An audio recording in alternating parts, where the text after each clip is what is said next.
Let's not forget, we reflect today. We never stop planning for winter because we have to plan for increased attendances in our ED departments, increased pressures on our GP practices, and more people falling over because of bad weather.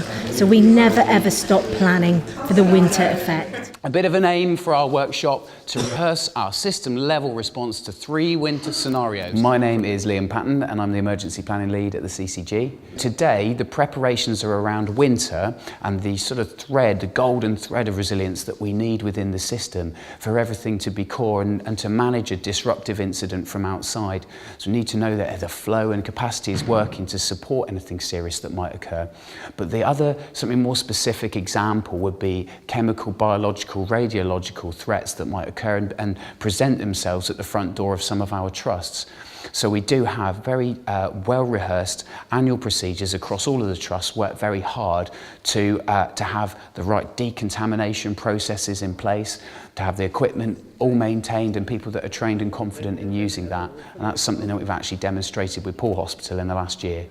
So what we're working on now is that we've broken everybody into different groups where they've got a good representation of people across the different providers within the NHS and are well equipped to be able to discuss everything they need to address 3 different scenarios. We're doing something that's before we get a lot of pressure during the system, then maybe we're going to have a scenario about the pressure is just immediately affecting us and what do we need to do, and the third scenario will be more about how I recover from some pressures that are taking place. But yeah, we've got the right people here to discuss that and make it worthwhile. The sort of providers that we would have, the providers of the NHS, we'd want to have an acute hospital trust on each table. We'd want to have somebody from the community, Dorset Healthcare on each table. Then in fact there's people from SWAST, there's enough of them. There's enough to have someone from the clinical commissioning group on each group. And we've got the non-emergency patient transport provider, EZEC Medical, that are here. They're on there, and then let's not forget the local authorities are here as well. So we've got the cover from the social care system to discuss how pressure affects the whole of the NHS and social care. The main pressure is an increase in demand, which we see a lot of people call an ambulance, call more frequently. The main way we alleviate that pressure is by treating as many people as we can safely at the scene and prior to sending an ambulance. Much like the rest of the system, primary care comes under the sort of pressures of availability of appointments. You've got the classic people getting more ill, but with coughs, colds, etc. But that's on the back of all the other normal illnesses that primary care might have. That includes all the staff as well.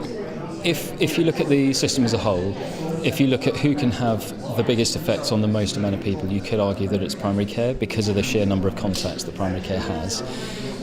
That will then have a positive effect on the rest of the system, and what it would allow is other partners in the system to focus resource and effort on more appropriate people, cases, and actually focus that resource where it needs to be. But that's all about educating the public on what's appropriate, where to go, defining what's wrong, and therefore the most appropriate service for them to be treated as well. And primary care shoulders that responsibility. You might see in the media at times that all of a sudden a hospital is declaring a black alert. A black alert is an internal incident. It's alerting us as a whole system. So if one of our acute hospitals issues a black alert, that doesn't mean that they're closed for business. What it means that as a system we are doing what we can to support them. And actually there is a role the public can play in supporting the hospital. By not going to that particular ED, again, choose well. Do not go to ED if they're on black alert. If you've got a relative in hospital that you know needs to come out of hospital, doing what you can to support them being discharged from hospital. I understand there are complex situations, but a black alert means that they are running out of capacity to manage safely. And we want all of our services to be safe over winter, to be safe on any day of the year. We are doing as much as we can as a system to support resilience, what we call systems resilience through the winter, making sure everybody is able to get the services they need at that specific time. But you, as the general public, have your role to play in that.